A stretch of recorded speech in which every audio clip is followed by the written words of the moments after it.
Halo, halo. Assalamualaikum warahmatullahi wabarakatuh. Selamat datang kembali di Sofine Channel. Apa kabar teman baik? Semoga semua dalam keadaan sehat, damai, dan bahagia.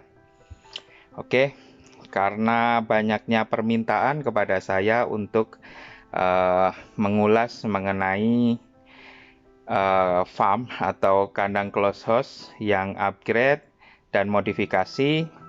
Maka pada episode kali ini kita akan ngobrol soal farm atau kandang yang modifikasi. Bagaimana kelanjutannya? Tonton sampai habis ya. Semoga bermanfaat.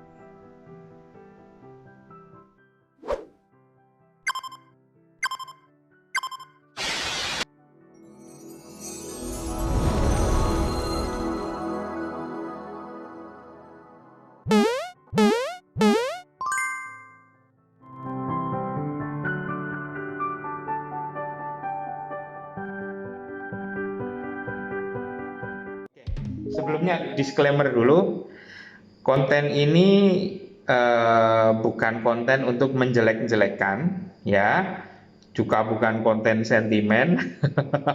Jadi konten ini adalah konten yang objektif.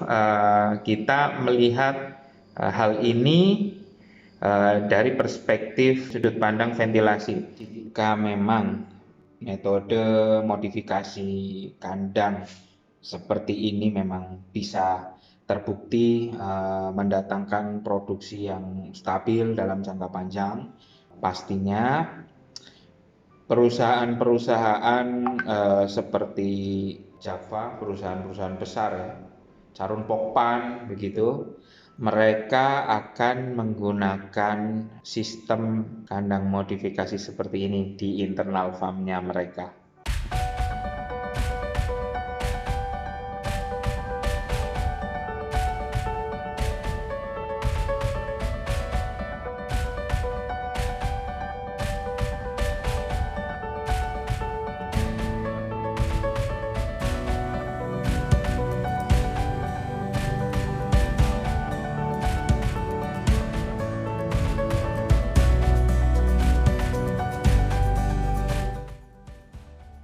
Oke teman baik, kita mulai dulu.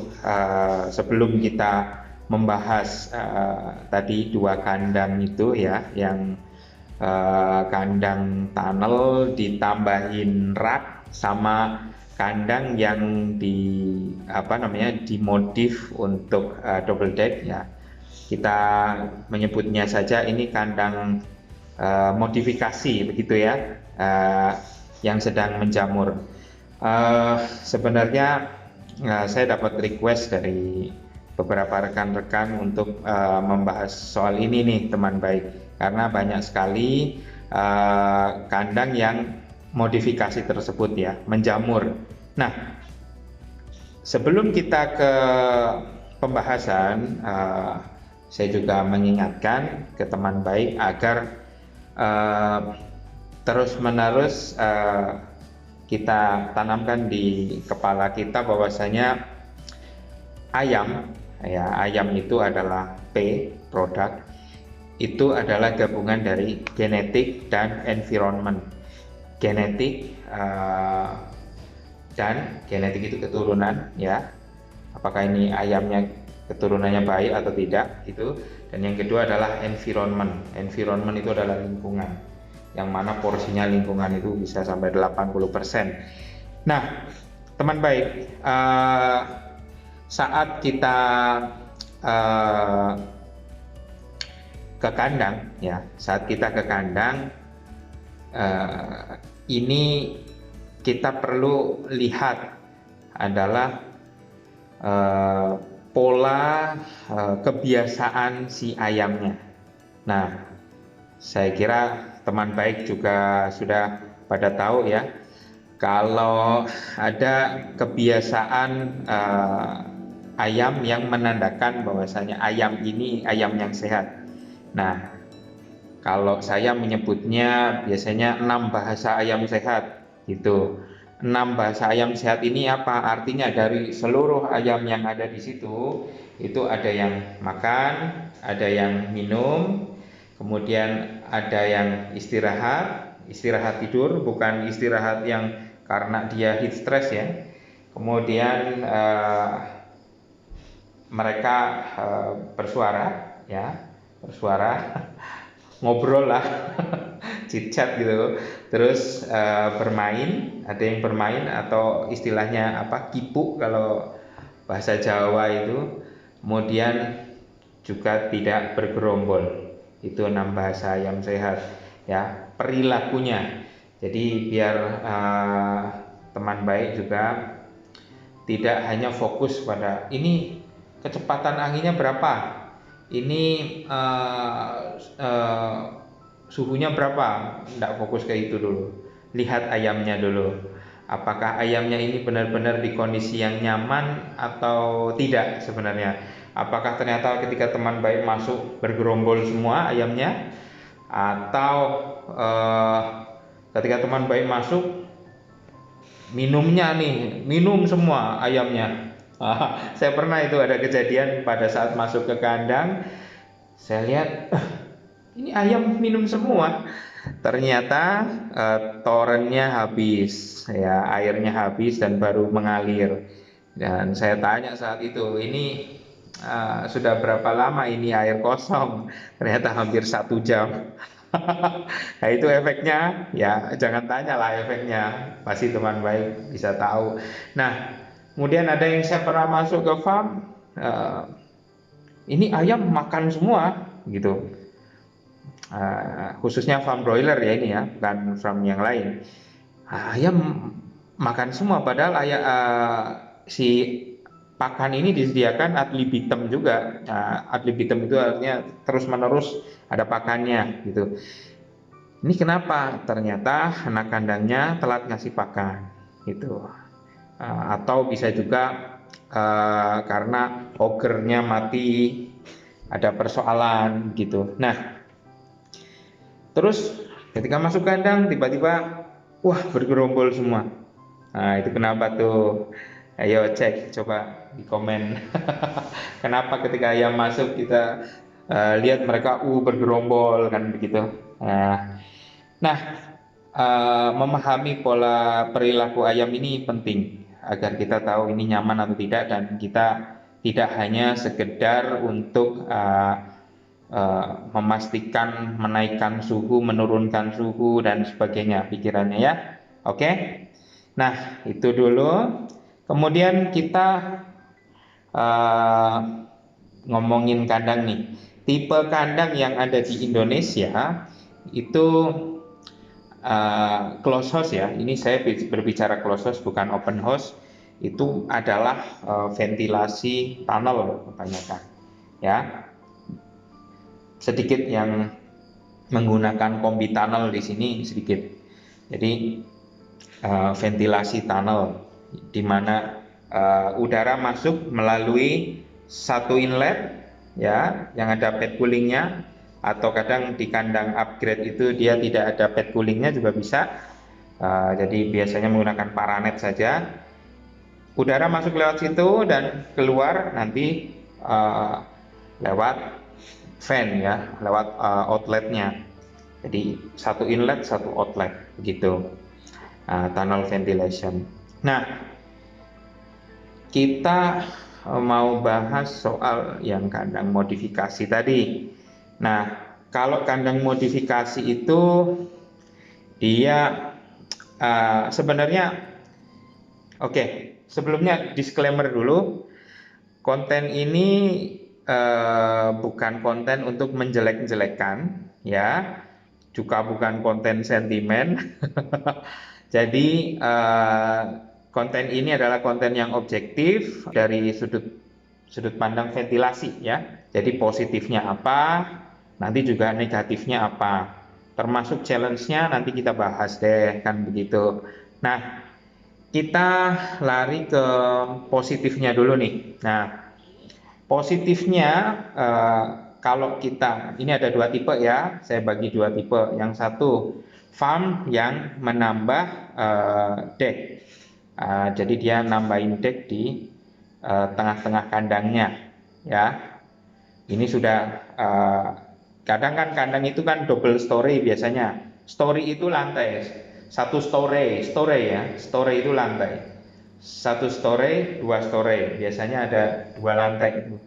Nah, di tengah-tengah satu lantai itu dia tambahkan lagi dek, dia tambahkan lagi rak ya. Kalau bahasa enaknya kita sebut rak. Jadi ditambahin rak lagi itu di tengah kandangnya. Nah, positifnya apa? Yang pertama jelas dia lebih untuk memaksimalkan lahan. Mungkin dia punya lahan sedikit, jadi dengan harapan itu dia menyesuaikan lahan, dan yang kedua menambah populasi, ya enggak? Pasti menambah populasi lah itu. Begitu ditambah dek, harapannya kan nambah ayam lagi di atasnya, gitu. Dan yang ketiga, ini investasinya murah, paling tinggal nambahin dek, kemudian dapat keuntungan yang maksimal. Itu harapannya begitu, harapannya, ya nggak sih? Oke. Nah, pada kandang yang ini ditambah dek ini, kita lanjut ke yang negatif ya. Kalau tadi kan sudah positif. Oke, kita ke hal yang negatifnya. Negatifnya kandang yang ditambahin dek atau rak itu, yang pertama yang jelas pressure drop itu naik. Nah, pressure drop naik. Jadi gini teman-teman, kadang ketika kita membeli kipas itu kan ada kapasitasnya. Nah, kapasitas kipas itu saat kita beli biasanya itu disetting di 0 Pascal. 0 Pascal itu artinya teman baik itu menghidupkan kipas itu di lapangan. Jadi 0 Pascal, tidak ada hambatan sama sekali. Nah, kalau di tunnel ventilation itu ada koefisien pressure drop namanya. Jadi per meter dengan kecepatan sekian itu hambatannya berapa, begitu. Nah, kalau teman baik tambahkan di situ rak atau deck, yang jelas itu pressure dropnya juga akan naik. Yang efeknya apa? Beban atau kapasitas kipasnya nanti juga akan berkurang. Nah, ketika hambatannya naik, ya, kapasitas kipasnya nanti bisa berkurang, maka kecepatan anginnya pun dia ikutan berkurang, bisa jadi begitu ya. Nah, terus yang kedua, nanti wind chill efeknya yang dirasakan ayam juga berkurang. Sebagai contoh nih, kalau kandang biasa, tunnel ventilation, dia dialiri udara 1 meter per detik. Kalau ayam besar ya, yang dirasakan ayam adalah -3 derajat dari suhu ruangnya. Karena kapasitas kipasnya berkurang, otomatis juga kecepatan anginnya juga bisa berkurang dan wind chill efeknya tidak maksimal, kan begitu. Nah, kemudian karena kecepatan anginnya juga berkurang, kelembabannya juga akan naik ya. Kelembaban naik ini menarik faktor-faktor yang lain. Kelembaban naik, CO2-nya juga ikut naik ya, kadar CO2. Kadar O2 pasti turun. Kalau kadar CO2 naik, kadar O2-nya pasti turun. Nah, efek dari kelembaban yang naik juga, yang kelima adalah amoniaknya juga naik. Amoniak ya, kalau teman baik di kandang bau menyengat dan sebagainya, itu kan dari amoniak. Nah, amoniak ini bukan seperti gas yang lain ya, gasnya agak berat. Jadi butuh butuh effort lebih bagi udara itu untuk bergerak untuk menghilangkan si amoniak ini. Nah, ketika amoniak sudah naik dan sebagainya, kelembaban naik, kemudian Winchell effect turun, itu efeknya heat stress index itu akan meningkat. Nah, heat stress index mungkin kita akan bahas di lain waktu, ya. Heat stress index itu jadi cekaman stres karena panas, ya. Jadi ada banyak teman-teman baik yang lain itu memberikan ilustrasi seperti ayam kalau sedang diungkep. Nah, itu kan suhunya tinggi, kelembabannya juga tinggi. Nah, itu heat index stress.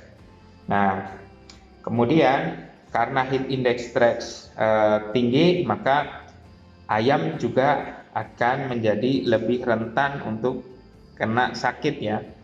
Lebih khususnya ini adalah sakit karena udara atau karena sakit pernapasan, begitu. Nah, kemudian karena ayam ini rentan sakit, maka yang jelas ya jadi biaya perawatannya jadi tinggi. Oke, ini untuk kandang yang ditambahkan deck atau store, ya, nambah rak. Standar dari populasi ayam nih, ya, itu 1 meter. Ini ayam broiler, ya, 1 meter untuk 15 ekor sampai bobot maksimal itu di 2,2 kilo, ya. Ingat, bobot maksimal 2,2 kilo. Ada juga yang menggunakan langsung per dosis bobot badan per kilo per meternya. Nah, kalau saya sih pakai yang itu 1:15 untuk 2,2 kilo. Nah, artinya kalau misalkan mau nambahin sampai 1:18 atau 1:17 lah, silakan. Itu artinya ya dengan imbangan itu tadi, kilo per meter, ya. Tuh. Nah, kalau kandang yang tadi yang double deck, ya, ditambah rak, itu mungkin populasinya bisa per meternya bisa berapa lebih, ya, dari mungkin 1 meter untuk bisa 2 kali lipatnya, bisa, atau biasanya di 1 meter untuk 20 misalkan. Nah, coba dibayangkan itu CO2 yang dikeluarkan ayam, kemudian kelembabannya, kemudian ayam kan pasti mengeluarkan feses, ya, amoniaknya kan juga bertambah toh. Nah, ini dia. Jadi is okay kita memburu keuntungan, tapi kita juga harus tetap berpikir logis. Oke, sekarang kita lanjut ke kandang atau farm yang menggunakan letter U. Jadi nanti ada, silakan teman baik lihat, ya, letter U. Letter U itu kandangnya apa namanya? Dia kipasnya di bawah, cooling padnya di atas, tapi ini masih di satu lokasi, ya. Jadi udara masuk dari cooling pad di atas, kemudian dialirkan ke lantai atas, kemudian ada cekungan biasanya, kemudian baru dialirkan ke bawah, dibuang ke bawah. Nah, positifnya masih sama. Ini biasanya karena menyesuaikan lahan, ya, lahannya sedikit Pak, kami hanya punya segini, is okay. Nah, yang kedua, yang jelas tujuannya juga menaikkan populasi, ya. Dengan itu maka populasi meningkat, jadi atas bawah bisa isi gitu. Nah, yang ketiga, yang jelas lebih murah investasinya, ya kan, enak, tinggal beli satu cooling pad sama satu set kipas, begitu. Biasanya itu bisa dibikin untuk hanya 1 lantai, itu bisa untuk 2 lantai. Itu positifnya, ya. Jadi investasi murah kan gitu. Nah, Sekarang kita ngomongin negatifnya ya. Yang pertama, kandang letter U itu dia, kalau saya sih menyebutnya jadinya nanti lingkaran setan udara.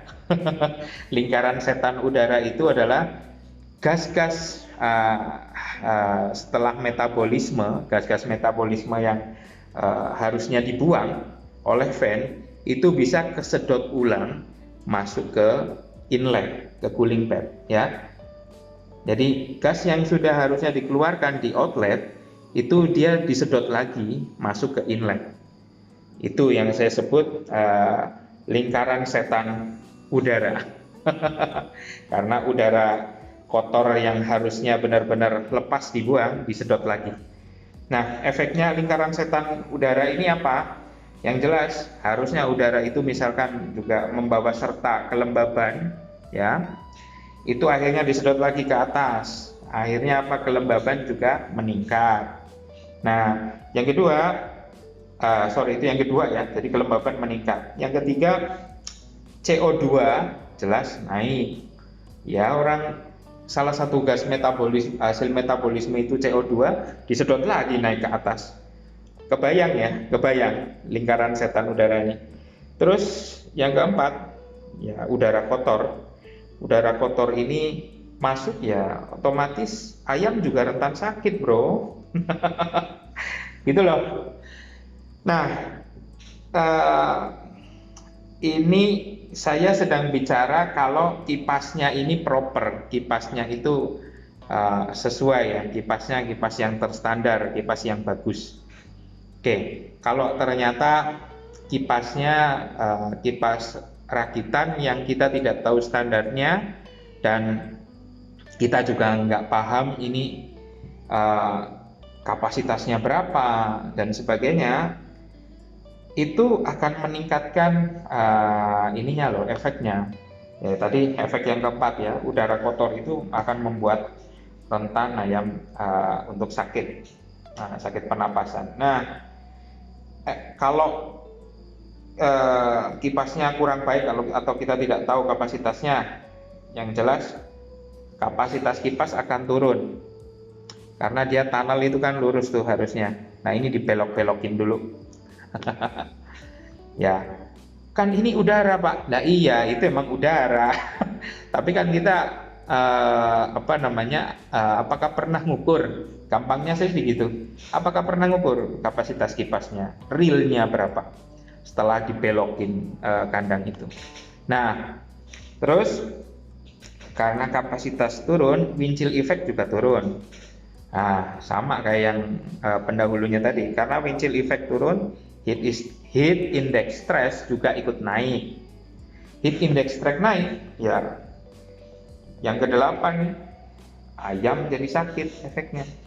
Mudah sakit, double loh ini efeknya, ayam mudah sakitnya. Nah, yang ke-9 efeknya untuk kandang letter U ini adalah tetap karena itu semuanya kurang proper, jadi biaya perawatannya jadi tinggi ya, biaya pengobatan, medikasi, kemudian juga nanti servis dinamonya dan sebagainya. Nah, kita sudah ngobrolin positif dan negatifnya, kita juga sekarang ngobrolin challenge-nya. Challenge-nya apa? Challenge-nya yang jelas ini kandang modifikasi itu bisa bertahan berapa lama? Challenge-nya adalah endurance ya, endurance. Bisa bertahan berapa lama dalam kondisi terbaiknya begitu. Kadang kan memang teman baik ya, kadang memberikan input, Pak, ini kandang seperti ini hasilnya bagus loh, bagus banget. Iya, bagus banget. Itu hasil bagus banget bisa stabil berapa lama gitu loh. Bisa 5 tahun kah? Bisa 10 tahun kah? Selama itu gitu. Kalau kita menggunakan standar tunnel dengan catatan maintenance baik, ya, maintenance-nya baik, perawatannya baik, kandang tunnel itu 5 tahun pun masih oke. 5 tahun, bahkan ada yang 10 tahun pun masih oke. Nah, kalau dengan kandang modif seperti ini, itu endurance, kualitas, keawetan, performa produksinya itu apakah bisa bertahan lama? Oke, 3 atau 5 periode akan bagus, tapi setelah 5 periode apakah tetap bagus? Kemudian jika ada kasus seperti ND, seperti Gumboro dan sebagainya, kasus-kasus penyakit hewan, apakah istilahnya kita bisa lihat di mortalitasnya berapa persen gitu dibandingkan kandang yang standar. Nah, itu challenge-nya, tantangannya ya. Nah, sekarang opportunity-nya jelas, kandang-kandang dengan sistem seperti ini itu adalah lahan basah buat para marketing equipment, marketing peralatan ya. Karena memang keinginan dari sebagian besar masyarakat Indonesia pasti yang pertama kali dilihat adalah murah. Nah, murah dulu pasti biasanya murah. Hanya sedikit peternak yang dia nanya dulu nih kerangkanya, kualitasnya bagaimana, endurance-nya bisa bertahan berapa lama, begitu. Nah, di sini kita bisa ambil kesimpulan teman baik bahwasanya yang murah itu juga belum tentu efisien. Dilihat dari perawatan yang tinggi itu tadi, kemudian apakah efektif? Bisa iya, bisa tidak. Ya, jadi murah itu belum tentu efisien. Nah, tadi kan banyak yang mengupgrade kandangnya itu dengan kandang modif ini dengan tujuan untuk meningkatkan populasi ayam ini. Nah, ini khususnya ayam broiler ya. Nah, sekarang coba kita berpikir, kita populasi banyak, tapi ternyata ayamnya sakit-sakitan, atau kita populasinya standar tapi ayamnya bisa bertahan sampai panen dengan sehat dan lancar. Nah, itu kira-kira kita pilih yang mana gitu. Itu pilihan ada di teman baik lah. Jadi sederhananya begini, jika memang metode modifikasi kandang seperti ini memang bisa terbukti mendatangkan produksi yang stabil dalam jangka panjang, pastinya perusahaan-perusahaan seperti Java, perusahaan-perusahaan besar ya, Charun Pokpan begitu, mereka akan menggunakan sistem kandang modifikasi seperti ini di internal farmnya mereka. Itu sederhananya. Jika kita berpikir logis loh, kita tengok mereka kebanyakan menggunakan sistem ventilasi yang tunnel seperti biasa atau menggunakan modif-modifan seperti ini. Oke, terima kasih sudah menyaksikan SoFine channel. Jangan lupa untuk tekan tombol ke atas, klik subscribe, Dan silahkan share jika memang ini bermanfaat. Tetap sehat, semangat, dan sukses. Assalamualaikum warahmatullahi wabarakatuh.